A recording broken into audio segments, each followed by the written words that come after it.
Все началось на торжественном ужине в Чикаго, куда Линда Харпер пришла вместе с дочерью Эмили. Повод был радостный – помолвка Эмили с молодым архитектором Майклом. Однако уже в первые минуты стало ясно, что прошлое Линды неожиданно вернулось. Женщина, сидевшая во главе стола и готовившаяся стать будущей родственницей, оказалась той самой школьной обидчицей, которая 40 лет назад публично унижала Линду за бедность. Тогда в юности Линда росла в неблагополучной семье и часто терпела насмешки. Она училась лучше всех, но носила старую одежду и нередко оставалась голодной. Самым тяжелым было не отсутствие денег, а жестокость сверстников, особенно одной девочки, Саманты Браун, уверенной, богатой и беспощадной. Эти воспоминания Линда похоронила глубоко внутри, посвятив жизнь учебе, а затем работе и воспитанию дочери.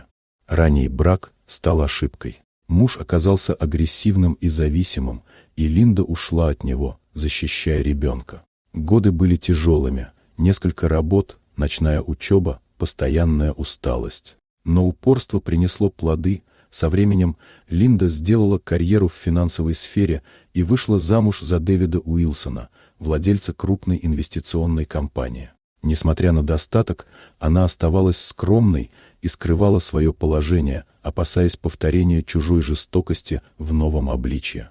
На ужине в Чикаго Саманта, теперь жена бизнесмена и мать Майкла, позволила себе уничижительные замечания, уверенная в собственном превосходстве. Линда молчала ради дочери, не желая разрушать ее счастье. Однако цепочка событий вскоре повернулась иначе. Дэвид, узнав о произошедшем, использовал не месть, а факты. Выяснилось, что благополучие семьи Саманты держалось на лжи, долгах и изменах. Через несколько недель жизнь Саманты рухнула, потеря статуса, работы, дома. Впервые оказавшись на самом дне, она почувствовала то, что когда-то испытала Линда. Осознание пришло поздно, но искренне. Саманта нашла в себе силы попросить прощения. Линда приняла его без злобы.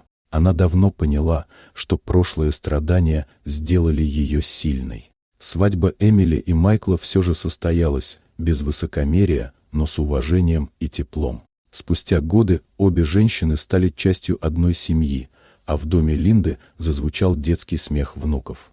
История, начавшаяся с унижения, закончилась тишиной, прощением и спокойной уверенностью в том, что настоящая победа – это не возмездие, а жизнь без ненависти.